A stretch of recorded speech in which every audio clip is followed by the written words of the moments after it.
皆さん、こんにちは。မင်္ဂလာပါ။ဒါဆိုရင်ခုကတော့ reading ရဲ့問題3မိကုနံပါတ်3ဆက်သွားမယ်ပေါ့နော်။3မိနစ်ပဲပြပါရင်တော့နော်။ဆိုတော့ကိုကအရင်ဆုံးဒါကိုဖတ်ကြည့်ပြီးမှ sensei video နဲ့အဖြေတိုက်တာပိုကောင်းတယ်။ sensei ဖတ်တာကြီးကိုပဲလိုက်နားထောင်ပြီးတော့လိုက်ရွေးနေတော့ဒါကိုယ့်ရဲ့ reading skills ကတော့တက်မှာမဟုတ်ဘူးနော်။ကဲတော့အရင်ဆုံးသူကမိကုအရင်ဖတ်တယ်ပေါ့နော်။မရှိဘူရှိကိုစရူရီယိုကနှက်နေတာတဲ့။မရှိဘူရှိလို့ရေးထားတယ်ပေါ့နော်။အဲ့တော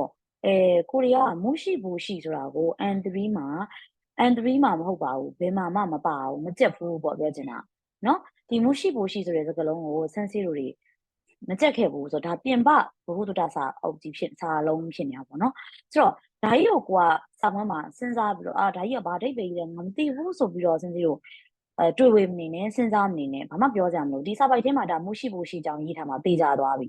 ဆိုတော့အဲ့ဒါကိုလောက်တာလူတွေလောက်ကြတယ်ပေါ့လောက်တဲ့ reuse ဆိုတဲ့အကြောင်းပြချက်ကဘာလဲအဲ့ဒါကိုလောက်ရတဲ့အကြောင်းပြချက်ဘာလဲလို့မေးထားတာဒါဆိုရင်စစ်စစ်တို့ကဒီစာပိုက်ထဲမှာအကြောင်းပြချက်ကိုလိုက်ရှာမှာနော်အကြောင်းပြချက်အဲ့တော့ပုံမှန်ဆိုရင်စစ်စစ်တို့ N54 grammar တွေကသင်ခဲ့တယ်အကြောင်းပြချက်တွေကိုဖော်ပြလို့ရှိရင်ခါရတို့နော်တဲ့တို့သိမလားနောက်တမယ်တို့အဲ့လိုမျိုးတွေနဲ့အကြောင်းပြချက်တွေကိုရေးကြတာပေါ့နော်ဆိုတော့စာရွက်ထဲမှာအဓိကအပြင်ကတော့အဲ့လိုမျိုးအကြောင်းပြချက်တွေကိုရေးထားတဲ့စာကြောင်းလေးတွေကိုတော့အဓိကထားပြီးတော့လိုက်ရှာကြည့်မယ်ပေါ့နော်ဒါဆိုစဖတ်မယ်နော်日本にはဂျပန်မှာဆိုရင်昔からဟိုးရင်ကလေးကမရှိဘူရှိという習慣がありますမရှိဘူရှိလို့ခေါ်ကြတဲ့အလေးထားမျိုးရှိပါတယ်တဲ့キモノの湿気を取りキモノတွေက湿気စို့ထိုင်းစားတွေကိုယူလိုက်တယ်ယူပြီးတော့မရှိရခါပြီးဆိုတာမရှိဆိုတာပိုးကောင်တွေပေါ့နော်ပိုးတွေခါပြီးဆိုတာကျတော့မှုတွေပေါ့နော်မှုတက်နေတာပေါ့နော်မှုဆိုစားတဲ့မှုမဟုတ်ဘဲနဲ့ညစ်ပတ်လို့လေတက်တဲ့မှုတွေပေါ့နော်အဲ့လိုမှုတက်တာတွေကိုဖူဆေကူတမယ်နော်မိုနိုဒက်တဲ့ကာကွယ်ဖို့အတွက်ဖြစ်ပါတယ်ဒီမှာတမယ်ဆိုတဲ့စကားလုံးလေးထွက်လာပြီခုနဆန်းစေးပြောတယ် review ကိုမေးတဲ့အခါမှာရှင်းပြတဲ့စကားလုံးတွေဒီဘာတွေလဲဆိုရင်ခါရတို့နော်ဒဲတို့တမယ်တို့ဖြစ်ပါတယ်အတွက်ဆိုရတမယ်ပေါ့နော်ဒါဆိုရင်ဆက်စရဒီတမယ်ပါတယ်ဒီစာကြောင်းလေးကိုပြန်ပြီးတော့လိုင်းတာလိုက်မယ်ပေါ့နော်ဒါဆိုကိုလည်းကိုစာထဲမှာလိုက်တာキモノの湿気を取りပြီးတော့虫やカビなどを防ぐためကဲဒါဆိုဒီမရှိဘူရှိဆိုတာဘာလဲဆိုရင်ကီမိုနိုရဲ့စိုထိုင်းစ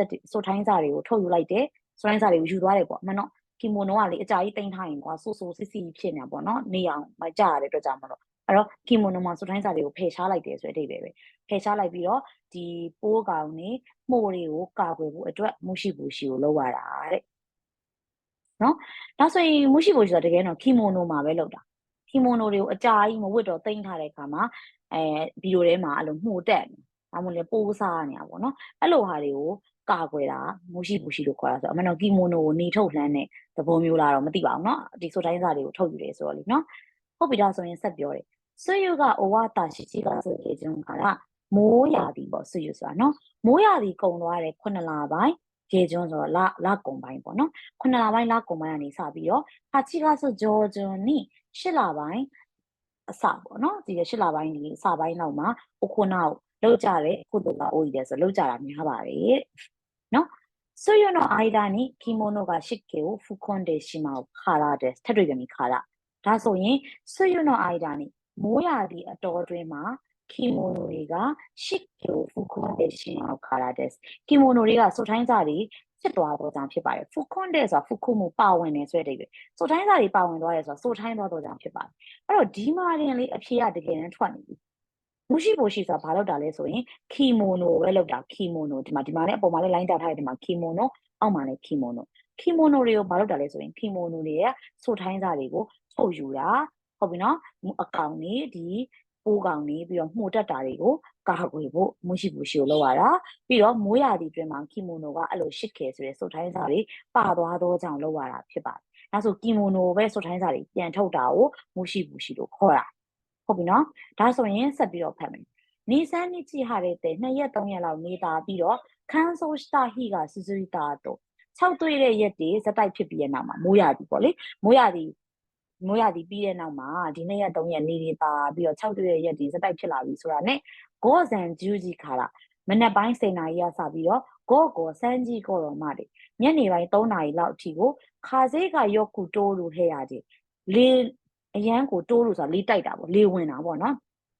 တိုးလို့ရဲ့အဓိပ္ပာယ်ကဖြတ်တန်းတာဆိုမယ်လေဖြတ်တန်းတဲ့အခန်းဆိုတော့လေဝင်တဲ့အခန်းပေါ့လေဝင်တဲ့အခန်းမှာခီမိုနိုက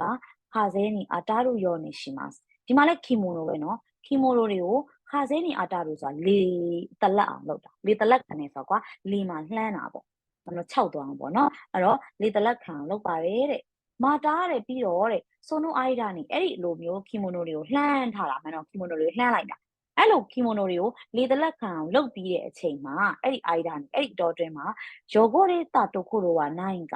နော်ခီမိုနိုတွေမှာညစ်ပတ်နေတဲ့နေရာမျိုးတွေများရှိလားမရှိဘူးလားဆိုတာကိုရှိတာပဲမှာရှာတယ်ပေါ့နော်ရှာပါတယ်စိုက်ခင်အခုတလောကတော့အာမာရီမီရာရဲနာခုနာတာရှုကန်တဲ့စကအခုတလောတိတ်ပြီးတော့မတွေ့ရတော့တဲ့မတွေ့နိုင်တော့တဲ့ဒလိထုံတန်မျိုးဖြစ်ပါတယ်ဖြစ်ပေမဲ့လည်းနီဟွန်နော်ခီကိုနီအတာဂျပန်ရဲ့ယာတီတို့နဲ့ကိုက်နေတဲ့စေကာစနော်လူနေမှုဘဝရဲ့ခုဖူတို့してတီထွင်ကြံစားမှုတစ်ခုအနေနဲ့ဂန်ဒိုင်နော်ယောဖူခုနီမို့အခုလက်ရှိမှာယောဖူခုဆိုတဲ့အနောက်တိုင်းဝတ်စုံတွေမှာလည်းပဲယာခုနီတာစနော်ဒေဝနိုင်ကတော့အမွေမှာအသုံးဝင်တဲ့နီလန်မဟုတ်လားလို့တော့ထင်ပါတယ်ပေါ့ဒါဆိုဒီအသုံးဝင်တဲ့နီလန်ဆိုတာဘာကိုပြောလဲဆိုဒီမရှိဖို့ရှိဆိုတာခီမိုနိုတွေကိုတင်ထားတာကြာလို့နေထုတ်လှမ်းတာနေထုတ်လှမ်းရင်းနဲ့မိုးတက်တဲ့နေရာတွေကိုစစ်မယ်အကောင်တွေကိုစစ်မယ်ပြီးရင်ညစ်ပတ်နေတဲ့နေရာတွေကိုပြန်ပြီးတော့စစ်ဆေးမယ်ပြန်ပြီးတော့တန်ရှင်းလုပ်မယ်အဲ့ဒါလုပ်တာကိုမရှိဖို့ရှိလို့ခေါ်တယ်။ဘာကြောင့်လုပ်ရတာလဲဆိုတဲ့အကြောင်းပြချက်ကတော့ခီမိုနိုတွေကရှစ်ခဲဆိုတဲ့စိုထိုင်းစာတွေကိုဖယ်ထုတ်ခြင်းလို့လုပ်ရတာ။ပြီးတော့ခီမိုနိုတွေကမိုးရာသီမှာရှစ်ခဲတွေနော်စိုထိုင်းစာတွေပါဝင်သွားလို့ခီမိုနိုတွေကိုဘာလုပ်တာလဲဆိုရင်လေတလက်ခံပြီးတော့ပြန်ပြီးတော့အချောက်ခံတာခီမိုနိုပြန်ပြီးအချောက်ခံတာဟုတ်ပြီနော်ဒါဆိုရင်အောက်မှာလေသူကဒဲ့တော့ဒီစာပိုက်ထဲကစာကြောင်းတွေတော့မရေးထားဘူးနီးစက်တဲ့ဟာကိုရွေးမှာအဓိကနံပါတ်1မူခရှိခါရနာရှုကန်တာခါလာအရင်နှုန်းကလေးကဒလိထုံနေဖြစ်လို့ဆိုတာမဟုတ်ဘူးလေနော်အဓိကမရှိဖို့ရှိတာခီမိုနိုကိုပဲချအောင်လုပ်တာဆိုတော့စင်စစ်တော့ရှားမှာဒီစာကြောင်းတွေမှာခီမိုနိုကိုရှားမှာအဲ့ဒီဆိုခီမိုနိုမရေးထားတဲ့အတွက်ရွေးလို့မရဘူးနံပါတ်2ခီမိုနိုရွေးထားတယ်ရေးထားတယ်နော်ဒါဆိုတိကျဖတ်မယ်နော်ခီမိုနိုの色が変わらないようにするためခီမိုနိုရဲ့အယောင်ကိုမပြောင်းလဲအောင်လုပ်ဖို့အတွက်ဆိုတော့ဒီမှာကခီမိုနိုရဲ့အယောင်နဲ့မဆိုင်ဘူးလေနော်ဒါခီမိုနိုကစိုးနေလို့ချအောင်လုပ်တာအယောင်မပြောင်းအောင်လုပ်တာမဟုတ်တဲ့အတွက်နံပါတ်2ကဒီအီရိုဆိုတဲ့စကားလုံးလေးပါသွားတဲ့အတွက်ရွေးလို့မရဘူးမှားသွားတာဒါဆိုရင်နံပါတ်3ခီမိုနိုရေးထားတယ်သိချဖတ်မယ်ခီမိုနိုကိုခန်းဆိုးစာဆဲလို့တာမယ်လာပြီးခန်းဆိုးစာဆဲလို့ခန်းဆိုးဆိုလို့ဆိုတာလေ6တွေ့တာဒါကတော့ vocab မှာခန်းဆိုး6တွေ့ရဆို vocab တွေသင်ရလိမ့်မယ်เนาะဆိုတော့ခီမိုနိုကိုချောင်းလုပ်ဖို့အတွက်ဆိုနံပါတ်3လေးကမှန်သွားတာခီမိုနိုကိုချောင်းလုပ်ဖို့ဒါဆိုစစ်တော့စဖတ်ကလေးကနိဗ္ဗာန်နဲ့စံပန်မှာအဖြေရှိလောက်တယ်ဆိုခံမှန်းလို့ရတယ်ဘာဖြစ်လဲဆိုတော့နိဗ္ဗာန်နဲ့စံပန်ခီမိုနိုဆိုတဲ့စကားလုံးလေးပါလို့